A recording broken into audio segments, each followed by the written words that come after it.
Hey everyone, welcome to today's edition of Deep Dive Spotlights. Today we're taking a deep dive into Royal Helium, a Saskatchewan, Canada-based resource firm focused on developing primary helium assets within southern Saskatchewan. They currently have amassed one of the largest helium lease holdings within Canada, with over 205,000 hectares of helium land in their portfolio. The company has applied to acquire an additional 164,000 hectares of lease holdings as well. The firm recently completed the process of conducting an expanded $1 million financing, which will see funds used to continue work on a preliminary downstream scoping study and design for an integrated processing facility, as well as to conduct further geophysical exploration. Once completed, Royal Helium will then move towards conducting drilling at multiple targets.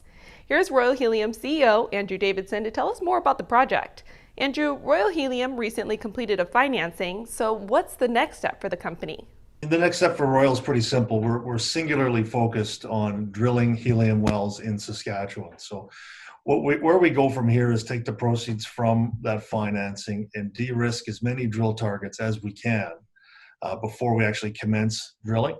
This is meant to be the last raise before we go out for drilling capital, which we hope to accomplish in the third quarter of this year. So that's our goal. It's always been our goal. It always will be. We're just taking all the logical steps along the way to get there. The company has amassed a large portfolio of helium land assets. What is the company aiming to achieve in terms of a resource? Defining a resource in helium is somewhat tricky, but it's doable. And our target is really, it's 10 BCF of raw gas. So that would be the total gas flow that comes out of the well. The helium portion of that should be anywhere in the range of 100 to 115,000 MCF of helium. And we're looking to replicate that size of resource on multiple projects within our portfolio. We chose that number for a reason, because it's the size of the historic helium pools in Saskatchewan. And there are a few now. There's the Wilhelm pool up by Swift Current, which is in our immediate area. It's about that same size, as is the Mankota pool to our east. These are the reasons that we're targeting that number. And given our land package and what we know about the structures at depth, we believe that we can replicate pools of that size on multiple locations. So the grand total of resource in our properties, we think will be a multiple of that, but that is our target for project number one. Given the limited availability of helium data, what does this translate to in terms of potential revenues? It's a hard question to answer because there is no published price for helium. So helium is a business that runs off of negotiated pricing between producer and purchaser. Now, we model it after some industry stats that are available, and the revenues and the profits look quite substantial. What we've done in our modeling is taken an average of yearly helium prices that we can find and applied that as we go forward to the gas stream we intend to produce. The revenue stream that should come off of these wells is quite significant, to the point where the wells are economic. As you drill a package of wells, you could drill 5, miss 4, hit on 1, and that 1 floats the entire drill program. So it's really significant, and it depends a lot on what you're refining and what your selling plans are, and I think we'll get into that a little bit later. What region are you targeting specifically within your current land holdings, and why here? Do you have a timeline for drilling? There is significant resource potential at Climax, given the basement structures that we've identified through our 3D seismic and our aeromagnometer survey, which we'll be putting out news on in the coming future. The Climax region also benefits from being close to existing producers in Saskatchewan, so the relevance of, or the relative certainty over there being helium at depth is very, very high. There are historic helium tests from our area specifically. Producers surround us to the northwest and east. So we have very little doubt that there's helium present, which is the reason that we've moved it to the top of our target list. The timeline for drilling is within the next 3 months. We want to be in a position where we can start the process, whether that means we're actually putting a drill in the ground or we're just rounding up the capital that we need to do so. Helium wells they're not cheap wells, but they're not crazy either. It's about $1.5 million is what our third-party budgeted cost is. And so we're going to want to do multiple of that, because we're never going to drill a 1-well program. We want to do 5 wells at a time. So we need to source that capital, and as soon as we do, we are ready to drill. Helium is a relatively unknown asset from an investor perspective. What are the economics of the gas, and what sort of payoff period is associated with each successful drill? Well, again, it gets back to the information on helium pricing not being widely available, in fact, not being available at all. But what we've found in talking with potential partners on this is it is a very, very high value gas. For example, an MCF of natural gas sells for $2, $3 an MCF, but helium is $300 or more. So it's a very high value commodity, which makes the economics very beneficial. When it comes down to drilling and producing a helium well, it's very much similar to drilling a natural gas well. In our area, the main difference is it's a fair bit deeper. But the drilling of it is functionally the same. The costs around it are functionally the same. The difference is the sales price. So the economics are very strong. In our models, we use a range of pricing based off the last available published price, which was out in 2018. And we use an average of that, so it's not too high. We like to skew conservative, and it shows a payback period of 6 months for your capital. So put $1.5 million into the ground drilling a helium well, 6 months later, you have that back. The wells last for an average of 10 years, so you've got 9.5 years of just pure profit coming off of these wells. How do you intend to get your product to market once drilled? Whom is your intended customer? Well, there are options there, and that's one of the unique things about the helium space. The main customers globally are industrial gas companies like Air Products, Air Liquide, major industrial gas players, and they generally take as much helium as they can buy from a producer.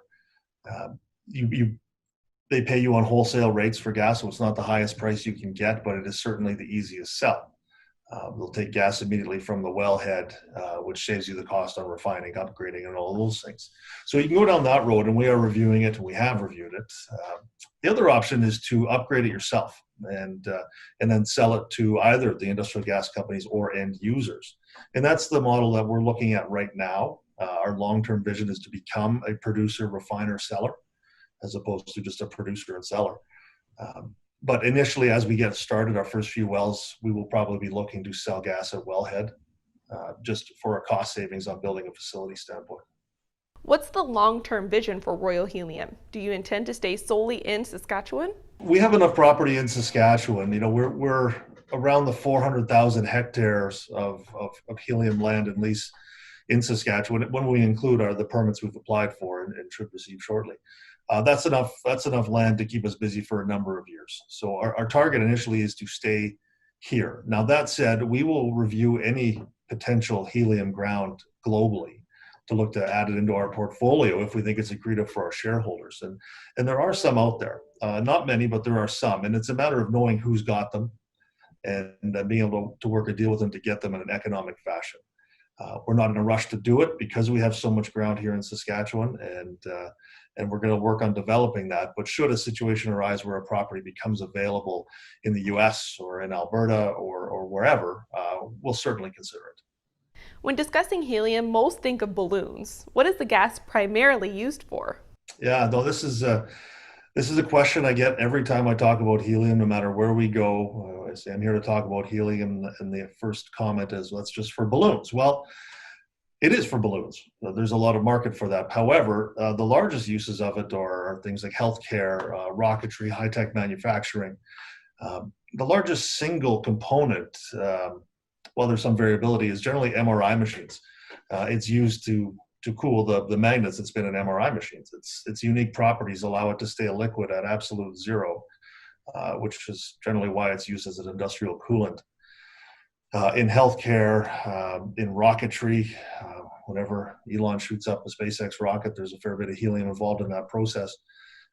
They're one of the largest consumers. NASA's a major consumer of it. But it's used as well to a significant degree in the manufacture of high-tech products, fiber optic cables, microchips, semiconductors, all of these things. And they're used both as coolants and for atmospheric purge and cleansing, because nothing binds with helium. So if you flood an atmosphere with hydrogen, it's going to bond with something and create something new. Helium doesn't do that. You can purge an atmosphere, a manufacturing facility of microchips, for example, with helium, and it will just clear the air completely because nothing will bind with it.